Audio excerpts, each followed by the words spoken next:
ইসলাম কোনো সময় মানুষকে বলে না, ইসলামে এই থিওরি নাই যে কেউ সরকার ক্ষমতায় গেলে তার ক্ষমতা চেঞ্জ করতে হবে, এই থিওরি নাই।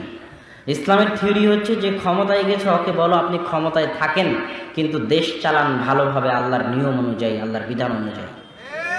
এটা হলো ইসলামের নিয়ম। এই জন্য দাওয়াতি কাজ করতেন। আহমদ বিন হাম্বল জেলখানায় থেকেছেন, তৎকালীন শাসক কোরআনকে আল্লাহর বাণী মানতে অস্বীকার করেছে, আর কোরআনকে যে আল্লাহর বাণী মানবে না সে কাফের হয়ে যাবে। তারপরেও আহমদ বিন হাম্বল কোনোদিন বলেননি চলো বিদ্রোহ করি। হাজার হাজার লাখ লাখ ছাত্র আহমদ বিন হাম্বলের, কত ছাত্র নেবেন। ইমাম আবু দাউদ ওই জামাই পড়তেন যেই রকম জামা আহমদ বিন হাম্বল পড়তেন। ইমাম আবু দাউদ ওইভাবে হাঁটতেন যেভাবে আহমদ বিন হাম্বল হাঁটতেন। কেননা ইমাম আবু দাউদ বিশ্বাস করতেন যে আহমদ বিন হাম্বলের চাইতে হাদিস বিষয়ে জ্ঞানী পৃথিবীতে কেউ নাই। আর আহমদ বিন হাম্বল যদি হাদিস বিষয়ে সবচেয়ে জ্ঞানী হয়, তাহলে আল্লাহ রাসূল বিষয়ে সবচেয়ে জ্ঞানী আহমদ বিন হাম্বল। অতএব আল্লাহ রাসূল কিভাবে চলতেন এই বিষয়ে সবচেয়ে জ্ঞানী আহমদ বিন হাম্বল, আল্লাহ রাসূল কিভাবে খেতেন এই বিষয়ে সবচেয়ে জ্ঞানী আহমদ বিন হাম্বল।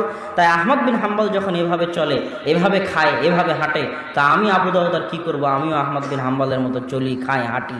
এটা হলো ইমাম আহমদ বিন হাম্বলের একজন ছাত্র ইমাম আবু দাউদ। আহমদ বিন হাম্বলের একজন ছাত্র ইমাম বুখারী।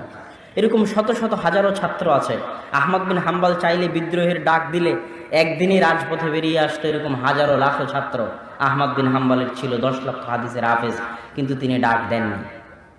শাইখুল ইসলাম ইবনে তাইমিয়া 8 বার জেল খেটেছেন, জেলখানাতেই মারা গেছেন, কিন্তু কোনোদিন বলেননি যে সরকারের বিরুদ্ধে বিদ্রোহ করতে হবে, সরকারের বিরুদ্ধে বিদ্রোহের ডাক দিতে হবে। তিনি চাইলে পারতেন। তিনি যোদ্ধা মানুষ। ইবনে তাইমিয়া রাহিমাহুল্লাহ শুধু লেখক মানুষ নন, শুধু জ্ঞানী পণ্ডিত মানুষ নন। একাধারে যদি কারো ভিতরে জ্ঞান, লেখনী, হাদিসের জ্ঞান, কোরআন এবং হাদিসের জ্ঞান, লেখনীর জ্ঞান এবং জিহাদে শরীক হওয়ার ফজিলত জমা হয়ে থাকে, তাহলে তাদের একজন হচ্ছেন শাইখুল ইসলাম ইবনে তাইমিয়া, তাদের একজন হচ্ছেন আব্দুল্লাহ বিন মুবারক রাহিমাহুল্লাহ।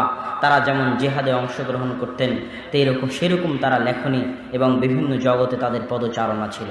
শাইখুল ইসলাম ইবনে তাইমিয়া রাহিমাহুল্লাহ হালাকু খা, চেঙ্গিস খা এদের বিরুদ্ধে যুদ্ধে অবতীর্ণ হয়েছেন।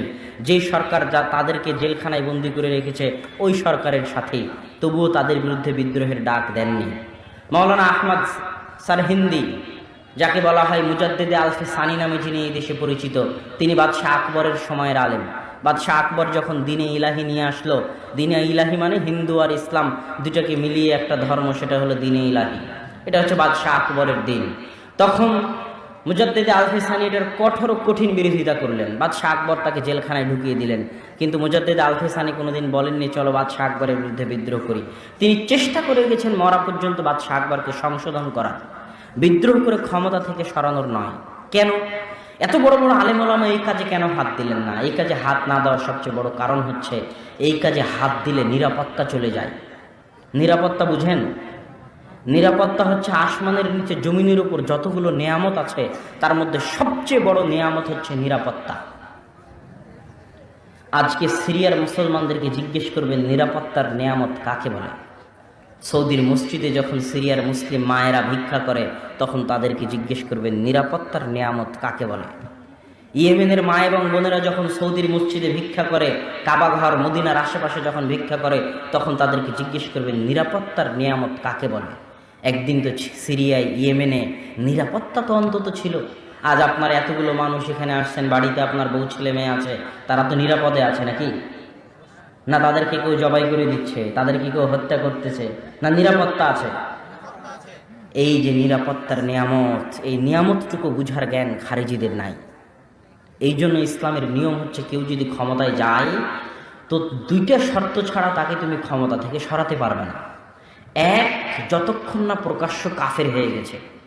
যদি দেখা যায় প্রকাশ্য কাফের হয়ে গেছে, তাহলে তখনই তাকে ক্ষমতা থেকে সরাতে পারবা, যখন ক্ষমতা থেকে সরিয়ে পুনরায় দেশে নিরাপত্তা কায়েম করার মতো ক্ষমতা তোমার হাতে আছে।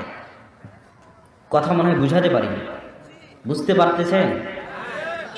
তখন দ্বিতীয় শর্ত হচ্ছে যখন তোমার হাতে এমন ক্ষমতা আছে যে তুমি চলমান সরকারকে সরিয়ে পাল্টায় ক্ষমতায় গিয়ে পুনরায় আগের মতো নিরাপত্তা বজায় রাখতে পারবা, বিস্তার করতে পারবা, তখনই বিদ্রোহ করতে পারবা। এটা হলো দ্বিতীয় শর্ত।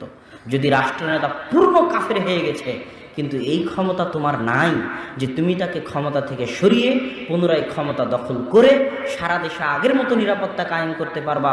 এই ক্ষমতা যদি না থাকে তাহলে তোমার জন্য বিদ্রোহ করা হারাম হবে, আর তোমার বিদ্রোহ করার কারণে যত মুসলিম মা এবং বোনের রক্ত প্রবাহিত হবে তার জন্য তুমি জিম্মেদার হবা। যেমন আজকে সিরিয়ার মাটিতে বাশার আল আসাদকে সরিয়ে তার জায়গায় ক্ষমতা দখল করার ক্ষমতা ছিল না, আবেগের জোরে বিদ্রোহ করা হয়েছে।